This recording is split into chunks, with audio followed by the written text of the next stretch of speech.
This is the point. This is why I've made this series, because that idea has to get out there, that we got to stop being so complacent about how we look at our past.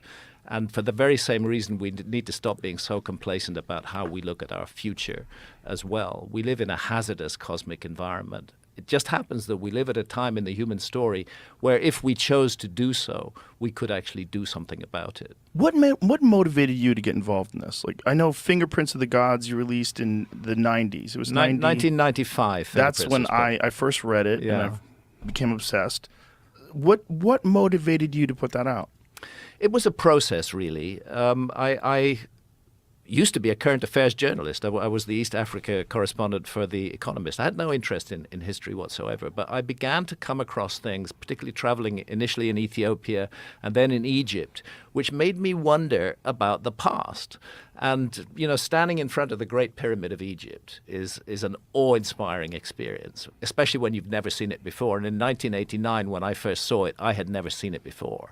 6 million tons, 481 foot high, 13-acre footprint, this massive thing. And archaeologists are saying it's just the tomb of a pharaoh, and yet no pharaoh's body was ever found inside it, or indeed inside any ancient Egyptian pyramid. There had to be another explanation. And I've always been a contrarian. I've always tried to give an opposite point of view. I hate it when there's just a single narrative that says this is the truth and there is no other truth.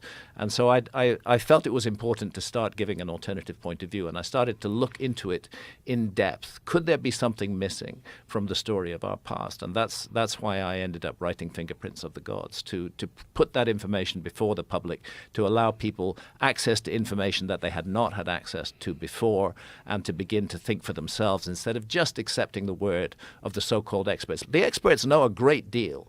I couldn't do anything I do without the work that archaeologists do, but they shouldn't be given a monopoly over the story of the human past. Our past belongs to us. It belongs to all of us. And everybody, whether they're an academic or whether they're a man in the street, they've got something to contribute to the idea of our past. And the Younger Dryas Impact theory, when was that first brought out? 2007. That was when it first brought out. It immediately caught my eye.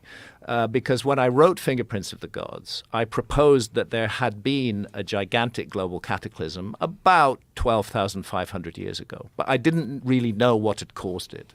I suggested a number of possibilities. And then suddenly in 2007, out comes this hypothesis with mainstream backing by mainstream scientists, saying that it looks like there was a series, not just one impact, but multiple impacts all over the Earth around 12,800 years ago that caused this cataclysm. And I began to follow that theory. And by about 2013, it became clear to me that these scientists were onto something really big.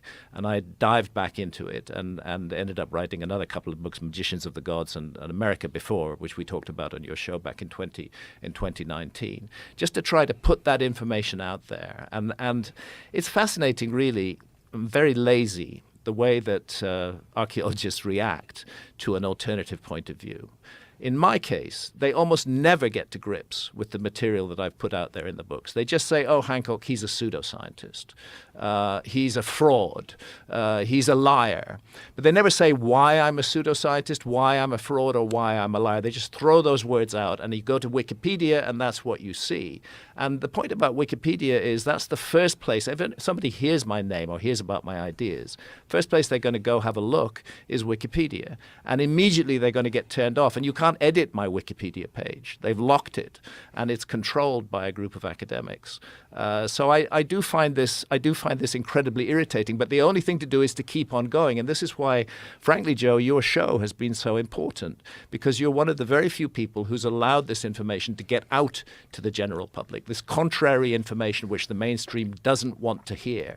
You're a powerful platform that's allowed this information to reach so many more people than it otherwise would have reached, and I'm grateful to you for that. Well, I'm grateful to you guys. I'm really grateful, because it's such an exciting notion. It's such an exciting idea, and it makes sense when you look at these incredible structures that we don't really have an explanation for. Mm-hmm. And when we think about the conventional dating of modern history and modern civilization, they want to put it at around 6,000-ish years ago.